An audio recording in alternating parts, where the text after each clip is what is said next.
Inabot po ng panganganak. Ari po. Inabot po ng panganganak yung aming pasyente.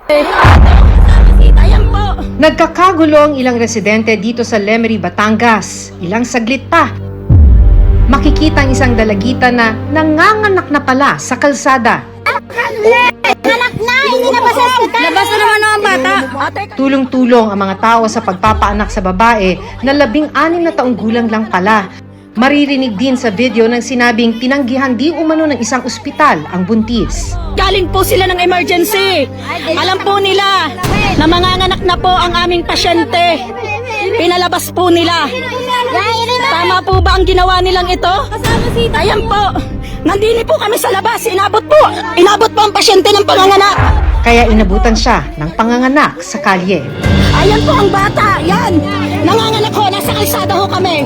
Habang nasa tricycle daw sila, lumalabas na yung ulo ng bata. Buti na lang daw naka-diaper. Hanggat inabutan na siya ng panganganak dito mismo sa lugar na to. So, can you imagine yung takot ng bata at pati yung sakit na kanyang naranasan habang nanganganak dito sa gilid ng kalsada? Kung matatagalan pa po yung baby, sa nakita ko at sa mismong nakita ng dalawang mata ko, hindi na po kaya. Nakanganga na po yung baby. Yung baby. Kaya sa ano ko... So, yung buong ulo niya lumabas Opo, na. ito po liit. Pero hanggang dito lang po na siya. Naipit na nasakal. rito. Delikado siya. Lakasan mo yung loob mo. Dahil pag hindi ko naalilabas yung inunan, mamamatay ka. Ano ang katotohanan sa likod ng pangyayaring ito? Ano nga ba ang mga programa ng pamahalaan para sa mga batang inang tulad niya? Buhay po to ng tao. Buhay po na mag-ina. Hindi po dapat nila ginawa yun.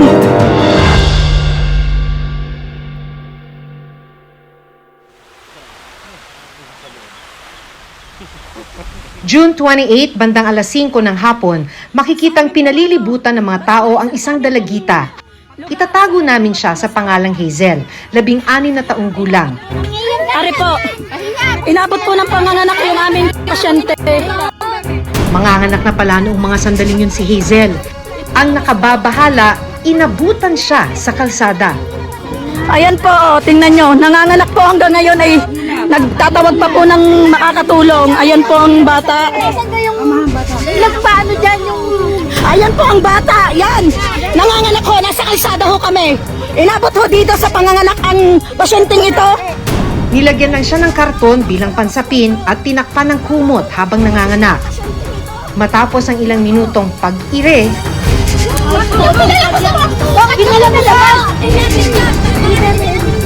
hindi po kami kamag-anak ng batang ito. Diyos ko, thank you, Lord. isinilang ni Hazel ang kanyang sanggol na si Cheska, hindi niya tunay na pangalan. Leg na leg po yan. Nandito po kami sa kalsada. Nasa kalsada po siya nanganganak ng Diyos ko. Ari po ang bata. Ayan po ang bata. Pagkalabas ng sanggol, binuhat ng mga residente si Hazel para iuwi muna sa kanilang bahay para makapagpahinga at malinisan ang mag-ina. San Luis po. Matapos ang panganganak sa kalsada ng Dalagita, kinabukasan pa siya nadala sa ospital sa tulong ng kanilang barangay. Ayan po, inaalis na po. Punta po sila sa private. Ayan po. Agad isinakay sa ambulansya si Hazel at kanyang bagong silang na sanggol para dalhin sa isang private clinic matapos umanong tanggihan sa isang pampublikong ospital.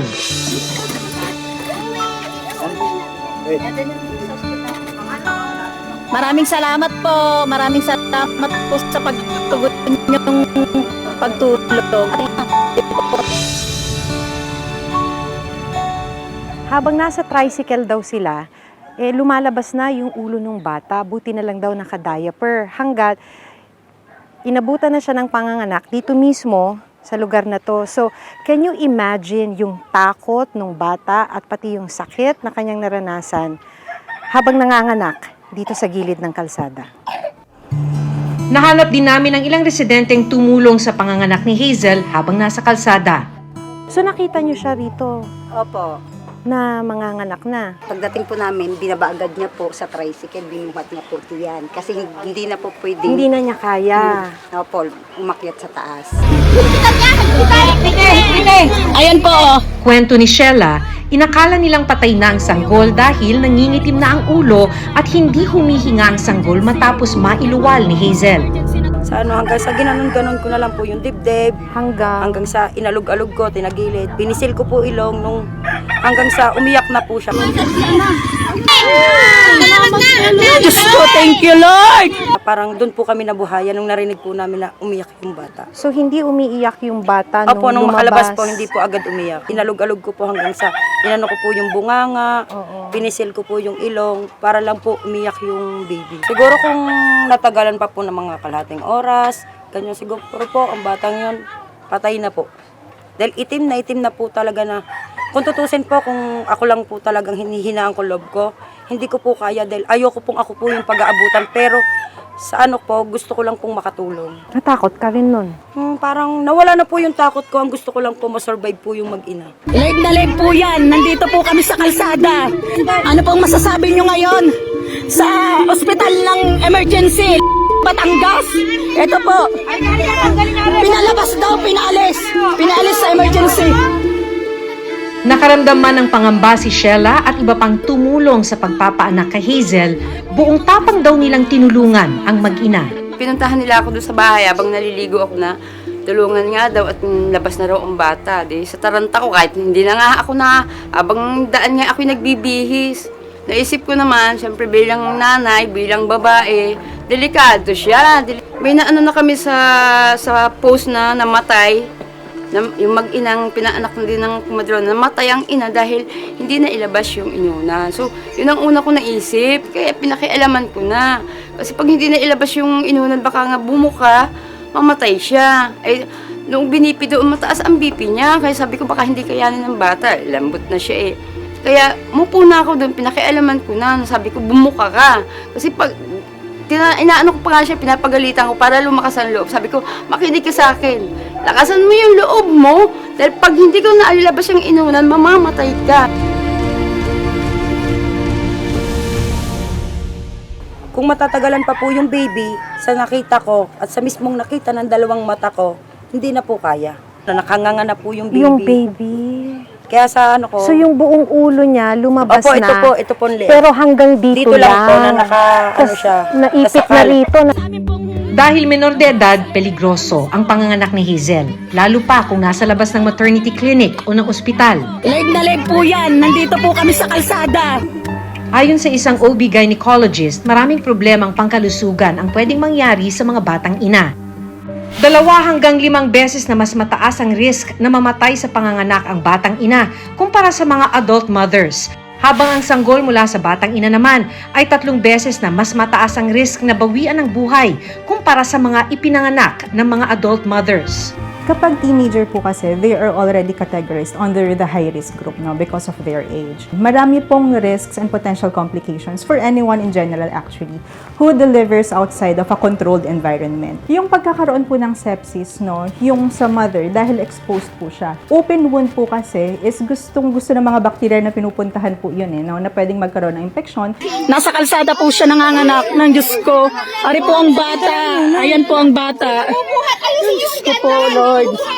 Dahil sa nangyari kay Hazel, galit na galit din ang ilang kapitbahay at kamag-anak nila. Nagmakaawa na ako sa inyo! Ba't di inintindi ang pasyente ko? Alam po nila na manganganak na po ang aming pasyente. Pinalabas po nila. Tama po ba ang ginawa nilang ito? Ayan po. Nandini po kami sa labas. Inabot po ang pasyente ng panganganak. Ari po.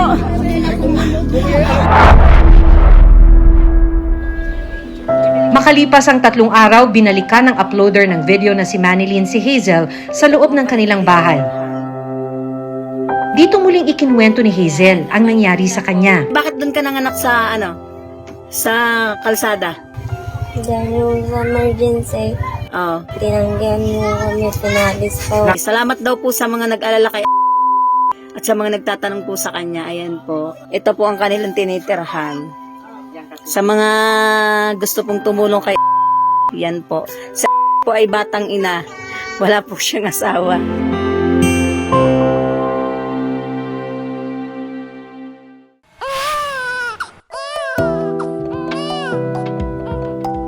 Binisita rin ng Reporter's Notebook sina Hazel at Baby Cheska. Tumanggi munang magbigay ng panayam si Hazel dahil daw sa tromang naranasan niya habang nanganganak sa kalsada. Pero kwento niya sa amin, nabuntis siya ng kanyang nobyo na 19 na taong gulang. Dahil sa kahirapan, hindi na rin niya naipagpatuloy ang kanyang pag-aaral sa grade 5. Nakapanayam naman namin ang kanyang ina. Kwento niya, June 28 isinugod na ang kanyang anak sa ospital matapos makaramdam ng panghihilab ng tiyan. Pero pagdating ni Hazel sa ospital, nagpositibo siya sa COVID-19. Naging dahilan din daw ito para tanggihan siya sa ospital. Pinalabas daw si nasabi yun nga daw positive sa COVID. Bandang 5:30 ng hapon, umalis na lang daw sila ng ospital at nagdesisyong umuwi na lang.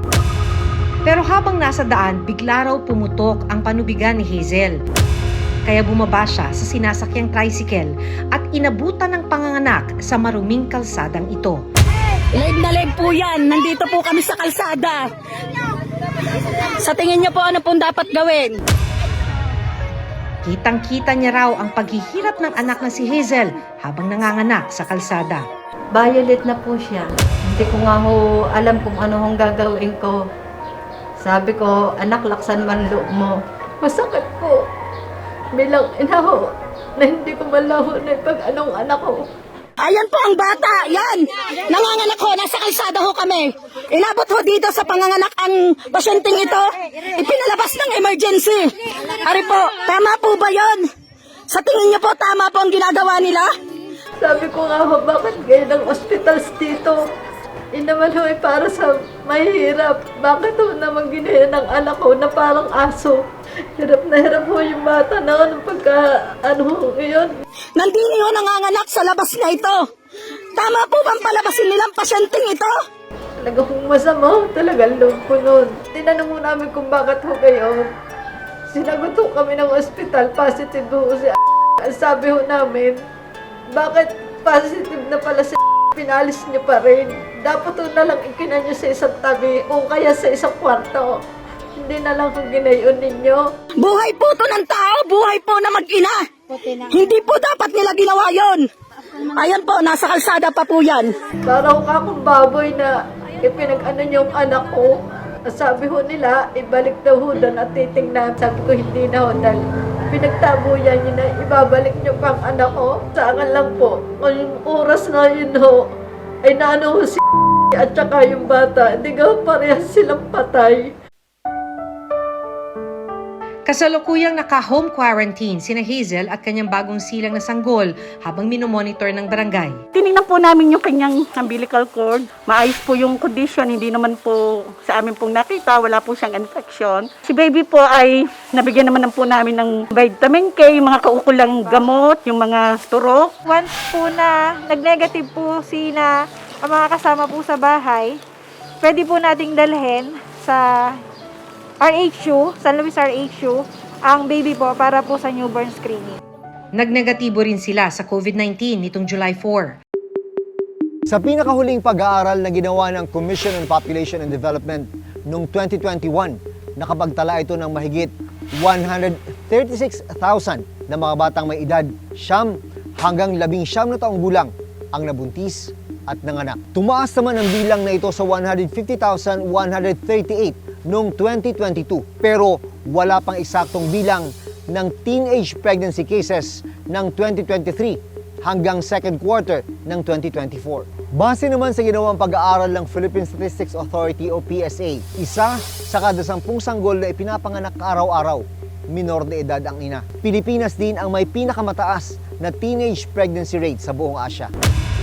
Kailangan din yung laws, no? Mas paigtingin ang mga batas natin sa Pilipinas tungkol sa adolescent pregnancy. At the same time, maaaring yung mga serbisyo sa local government unit, no, wala para sa mga adolescent na edad 10 to 19. Kailangan kasi merong information drive na ito yung ways para i-protect mo yung sarili mo. Sa demographic survey ng PSA, nasa poorest of the poor at mga rural area ang pinakamaraming bilang ng mga teenage mother. So, ibig sabihin, problema na talaga ang panganganak sa Pilipinas. Kulang ang doktor, kulang ang facilities. I think the Department of Health should actually work with the DILG as well as the DepEd on how we can actually have an extra fund for teenage pregnancy na manganganak. Kasi it's all about funding eh. Noong 2022, inilunsad ng Department of Health o DOH ang National Safe Motherhood Program o NSMP. Layunin ng programang ito na tiyakin na ang mga kababaihang Pilipino ay magkaroon ng ganap na access sa mga serbisyo at pasilidad para magkaroon sila ng mas ligtas na pagbubuntis at panganganak. Samantala, dahil sa naging salaysay ni Hazel na tinanggihan siya ng ospital, kinuna ng Reporter's Notebook ng panig ang pagamutan. Ano nga ba ang protocol para sa mga tulad ni Hazel na nasa emergency situation pero tinamaan ng COVID-19?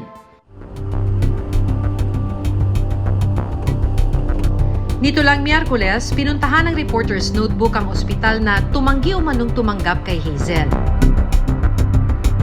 Gusto sana naming linawin kung ano ang katotohanan sa mga paratang laban sa kanila.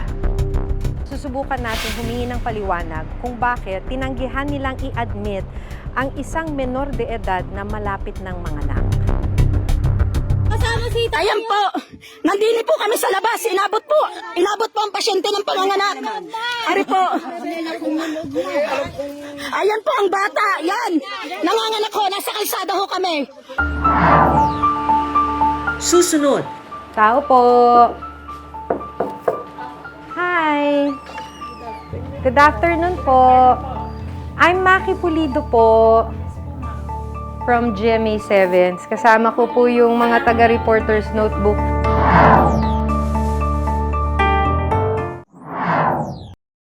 Ayan po ang bata, yan. Nanganganak ho, nasa kalsada ho kami.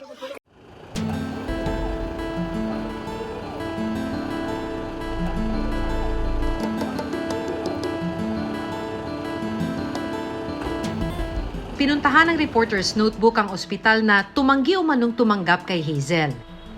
Tao po. Hi. Good afternoon po. I'm Maki Pulido po from GMA 7. Kasama ko po yung mga taga-Reporter's Notebook. Okay lang ho. Wala mo ng video. Ang nakausap natin ay yung officer in charge ng ospital. Sabi niya, hindi pa raw sila makapagbigay ng pahayag kasi ang gustong makausap muna, bago sila magbigay ng pahayag, ang gusto munang makausap ng medical director ay yung mismong doktor na tumingin dun sa bata na malapit ng manganak. Ang problema, yung doktor na yon out of town daw. Walang may bigay na dahilan pero basta out of town daw at hindi pa raw nila masabi kung kailan babalik. Ano pong masasabi nyo ngayon? Makalipas ang ilang araw, muli kaming nag-follow up sa kanilang sagot. Nagmakaawa daw po sa emergency. Wala pang opisyal na pahayag ang ospital tungkol sa di umano'y naranasan ni Hazel. Pero bukas ang Reporter's Notebook sa kanilang panig. Sinubukan din namin kunan ng pahayag ang Department of Health tungkol sa nangyari, pero hanggang ngayon, hindi pa rin sila sumasagot. Samantala, patuloy namang minomonitor ng barangay at ng Municipal Social Welfare Development Office o MSWDO ng Lemery, Batangas, sina Hazel at kanyang bagong silang na sanggol. Pinadalhan din sila ng groceries at mga gamot habang patuloy silang nagpapagaling. Ang amin pong tanggapan ay palagi pong bukas para po sa mga counseling, para malampasan po nila ang pangyayari pang ito. Ang ina naman ni Hazel, gusto raw mabigyan ng hustisya ang anak dahil sa ginawang pagtanggi ng ospital sa kanyang anak. Gusto kong makapanagot ng kanunang anak ko, yung mga nurse na gumawa sa anak ko. 2 buhay yun ang nanganganib nung araw na yun, hindi nila tinulungan. Sana ho, wag nang maulit kahit sinong buntis ang nangyari ho sa anak ko. Dapat lang naman ho nila tanggapin kung saan ho silang ospital dalhin. Dahil ho, nahihirapan ho dahil buhay ho ang pinag-uusapan.